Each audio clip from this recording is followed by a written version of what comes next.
আপনি যখন কোনো ভালো কাজ করবেন, কি কাজ?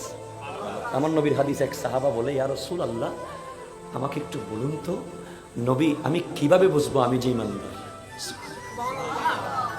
তখন আমার নবী বলছেন, তুমি যখন কোনো ভালো কাজ করবে, তোমার কলব যদি প্রশান্ত হয়, তোমার অন্তর যদি খুশি হয়ে যায়, এই কাজটা করার পরে তোমার ভালো লাগতেছে, মনে হচ্ছে তুমি একটা ভালো কাজ করেছো, তোমার কলব তোমাকে ইশারা দিচ্ছে আজকে অনেক বড় একটা কাজ করেছেন, তাহলে বুঝবে তুমি ইমানদার।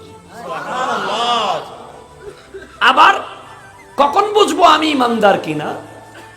যখন তুমি কোনো ছোট অন্যায় করেছো, ছোট অন্যায়, বড় অন্যায় তো আছে, একেবারে ছোট্ট একটা অন্যায় করে ফেলেছো, তোমার ঘুম হচ্ছে না,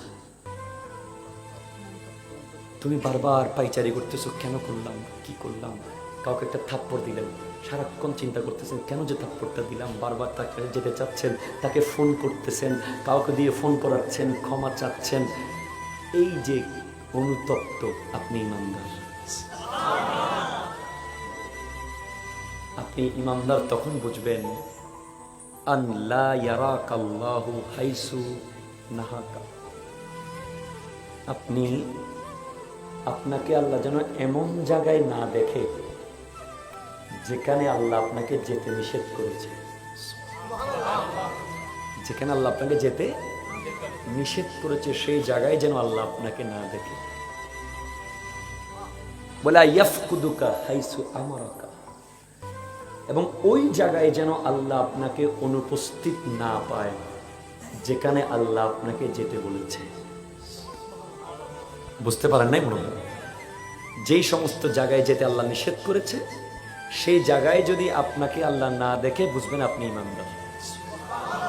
যেই সমস্ত জায়গায় আল্লাহ আপনাকে যেতে বলেছে সেখানে যদি আপনি গায়রে হাজির না থাকেন, সব সময় হাজির থাকেন, বুঝবেন আপনি ইমানদার। দুইটা। 3 নম্বর, আজকে ফ্রান্স আমার নবীর ক্যারিকেচার এঁকেছে, ঠিক না? তারা দাবি করছে যে এটা আমার নবীর, তারা ব্যঙ্গচিত্র এঁকেছে, তারা ভবিষ্যতে আরো আঁকবে, এই ধরনের ইন্টেনশন তারা আমাদেরকে শুনিয়েছে।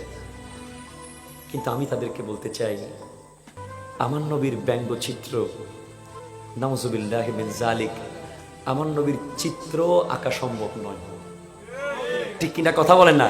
ব্যঙ্গচিত্র দূরের কথা, আসল চিত্র সারা পৃথিবীর সমস্ত চিত্রশিল্পী যদি এক জায়গায় হয়ে যায়, সমস্ত আর্ট শিল্পী যদি নিজের জীবনের সব মেধাকে কাজে লাগিয়ে দেয়। কোন এক শায়ের বলেছিল, কাহা মজনুন কবি মিসলে লায়লা হো नहीं सकता, जुलेखा ने कहा यूसुफ से अच्छा हो नहीं सकता, कहा फरहात ने शीरी के जैसी हो नहीं सकती,